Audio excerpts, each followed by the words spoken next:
आपल्या सर्वांची एक स्ट्रॉंग बेसिक नीड असते. ती म्हणजे आपल्याला कोणीतरी समजून घ्यावं, आपल्यावर कोणीतरी प्रेम करावं. आणि एक माणूस म्हणून आपण अशाच माणसांकडे ओढले जातो, जी माणसं आपल्याला समजून घेतात, जी माणसं आपल्याला आवडतात, जी माणसं आपल्या छोट्या छोट्या गोष्टींचं कौतुक करतात, आपलं ॲप्रिशिएशन करतात. आणि आपण अशा लोकांच्या वाट्याला अजिबात जात नाही, who are very critical for us, आणि जे आपल्याला बिलकुलच समजून घेत नाही. तुम्ही असं नक्की अनुभवलेलं असतं की तुमचं काही लोकांसोबत अगदी छान जमत असतं, छान पटत असतं. तुमच्या मनात येणारे विचार तुम्ही बिनधास्त त्यांच्याशी बोलत असता, शेअर करत असता, तुमची मतं ओपनली मांडत असता. आणि काही लोकांसोबत तुम्हाला अगदी अनकम्फर्टेबल फील होत असतं. त्यामुळे तुम्हाला असं वाटू शकतं की they are not nice to me. आज आपण एम्पथी म्हणजेच समानुभूती या मुद्द्यावरती थोडीशी चर्चा करणार आहोत. एम्पथी म्हणजे काय, तर एखाद्याला काय फील होत आहे हे त्याच्या जागेवर जाऊन फील करता येणं म्हणजेच समानुभूती. म्हणजे एखाद्यासोबत समजा एखादा वाईट प्रसंग घडलेला आहे, तेव्हा आपण इन जनरल बोलून जातो की तुझ्यावरती काय बेतलं असेल हे मला समजू शकतं. पण खरंच आपल्याला ते समजतं का हो? आपण खरंच त्या जागेवर जाऊन बघतो का? कसं असतं, प्रत्येक माणूस वेगळा असतो, कारण प्रत्येकाचं आयुष्य वेगळं असतं, प्रत्येकाला आलेले अनुभव वेगळे असतात आणि त्यामुळं प्रत्येकाचे दृष्टिकोन वेगवेगळे तयार होत असतात. किंवा बऱ्याचदा असंही होतं, काही माणसांसोबत अगदी सेमच प्रसंग घडलेले असतात, परंतु बघण्याचा दृष्टिकोन वेगळा असल्यामुळं प्रत्येकाला त्याचा वेगवेगळा अनुभव फील होत असतो. एखाद्याला एम्पथाइज करणं म्हणजे काय, एखाद्याला समजून घेणं म्हणजे काय, तर putting your legs in to someone else's shoes. यामध्ये मग काय करावं लागतं, पहिल्यांदा आपल्या पायातले शूज काढावे लागतील ना, मगच आपण दुसऱ्यांच्या शूजमध्ये पाय घालू शकतो. म्हणजे इथं मला काय म्हणायचं आहे की पहिल्यांदा तुमचा जो काही एखाद्या प्रसंगाकडे बघण्याचा दृष्टिकोन आहे तो बाजूला ठेवला तर तुम्हाला त्या प्रसंगामध्ये माणसाला काय फील होत आहे हे तुम्हाला समजू शकेल. पण तुम्ही जर असं केलं की बाबा हा प्रसंग माझ्यासोबत घडला असताना मी माझी मेंटॅलिटी अशी अशी बनवली होती आणि त्यामुळं ही काय अगदी क्षुल्लक बाब आहे, मग त्याचं दुःख तुम्हाला समजून घेता येईल का?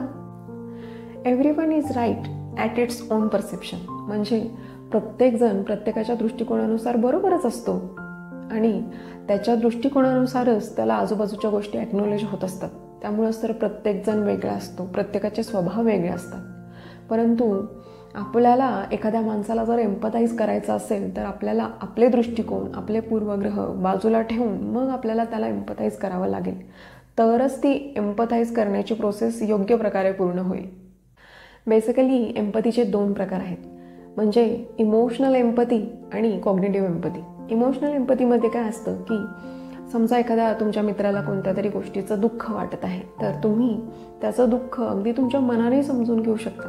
म्हणजे त्याला काय फील होत असेल हे अगदी तुम्ही त्याच्या जागेवर जाऊन अगदी त्या भावना फील करून अगदी तुमच्या डोळ्यात पाणीसुद्धा येऊ शकतं. ही झाली इमोशनल एम्पथी.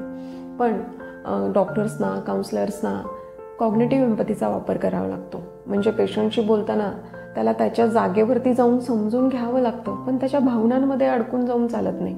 तेव्हा तिथे कॉग्निटिव्ह एम्पथी यूज केली. एम्पथाइज करता येणं का गरजेचं आहे माहिती आहे?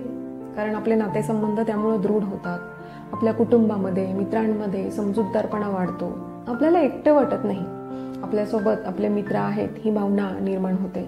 समाजामध्ये एकोपा निर्माण होतो, प्रेम निर्माण होतं आणि त्यामुळं आपण अधिक समजूतदार आणि संवेदनशील बनतो. मगाशीच आपण म्हटलं की प्रत्येक माणूस वेगळा असतो, त्यानुसार त्याचा स्वभाव वेगळा असतो, त्याचा दृष्टिकोन वेगळा असतो. त्यामुळं कुटुंबात जरी 4-5 लोक असतील किंवा त्याहीपेक्षा जास्त असतील तर प्रत्येकाची मतं वेगळी असतात, प्रत्येकाचे दृष्टिकोन वेगळे असतात. आणि अशात जर आपल्याला प्रॉपर एम्पथाइज करता आलं नाही एकमेकांना, तर त्यामध्ये तेवढं प्रेम राहतं का? उलट राग येणं, चिडचिड होणं, एकमेकांबद्दल चुकीचा विचार करणं, गैरसमज निर्माण होणं, ह्या गोष्टी झालेल्या आपण बघतो. पण जर आपल्याला एखाद्याला एम्पथाइज करता आलं तर ह्या सगळ्या गोष्टी टाळल्या जातात. Yes, it's absolute truth. Empathy costs nothing. एखाद्याची प्रेमानं विचारपूस करणं, त्याला पाठीवरून हळूवार थाप देणं, ह्या छोट्या छोट्या जेस्चर्सने सुद्धा एखाद्याला एम्पथाइज करता येतं. आणि ह्या गोष्टी सर्वांसाठी ऑल द टाईम पॉसिबल असतात. There is no need of any big gesture to show the empathy. Simple expressions also sufficient to comfort the people. मग एम्पथाइज करता येणं यातला पहिला मुद्दा काय असू शकतो, तर ॲक्टिव्ह लिसनिंग. समोरचा माणूस काय बोलत आहे हे शांतपणे ऐकून घेता येणं.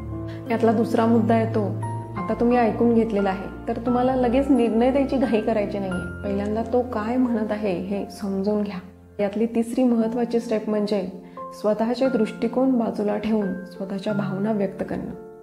म्हणजे समोरच्याला असं म्हणणं की मी तुमच्या जागी असते तर मला हे अगदी असंच वाटलं असतं, हे बोलणं अत्यंत प्रभावी ठरू शकतं.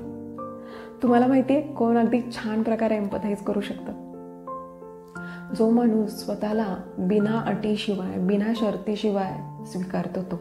ज्या माणसाला स्वतःच्या गुणदोषांसह ॲक्सेप्ट करता येतं, तोच माणूस दुसऱ्याला सुद्धा ॲक्सेप्टन्स दाखवू शकतो, दुसऱ्याला अगदी उत्तम प्रकारे एम्पथाईज करू शकतो.